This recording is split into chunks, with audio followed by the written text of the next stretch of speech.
Good evening. We start away from the Olympics tonight. 1 year ago, London was also the focus of world attention because it was in the grip of rioting. Today, more than a dozen thugs were sentenced for their part in the mayhem, and dramatic CCTV images were released charting their trail of violence in the west of the capital. The full story now from Liz Wickham. Those of us that live and work in the capital will be at best angered and at worst terrified by these images. The Met has just released this CCTV from exactly a year ago today of a 50-strong gang of mostly teenagers violently rampaging along the streets of Notting Hill. 3, usually rival gangs, came together, disguised with masks and hoodies and armed with knives, poles and baseball bats. Possibly in imitation of what was happening in Croydon, they were intent on riot. They were looting shops. This is the Super Saver off-licence, where they swarm like flies to steal alcohol after forcing open the door defended by one lone shopkeeper. One particularly vicious youth needlessly attacks the poor man with a bottle.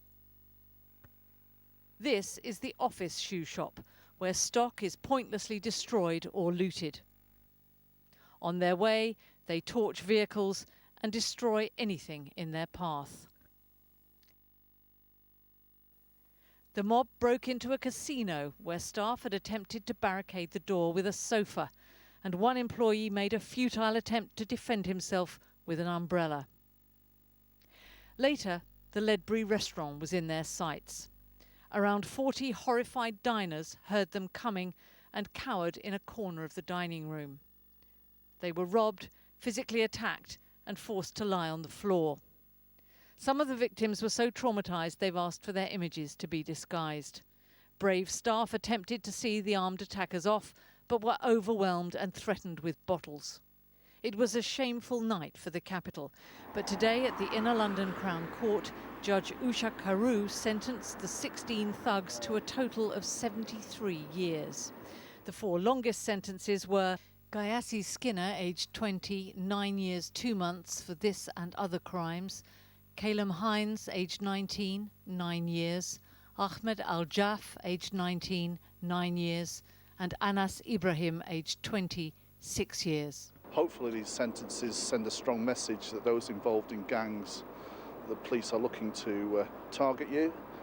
Those thinking to join gangs, hopefully they will think again. Here in a peaceful, sunny Notting Hill, full of the Olympic spirit, it's hard to believe that exactly a year ago today, a mob of youths rampaged through these streets, holding up buses, looting shops, setting fire to mopeds, before finally holding up and robbing terrified diners here at the Michelin-starred Ledbury restaurant. Thankfully, this summer has shown an altogether better side of our youth. Liz Wickham, London Tonight, Notting Hill. Within the past few minutes, there has been a development in the search for 12-year-old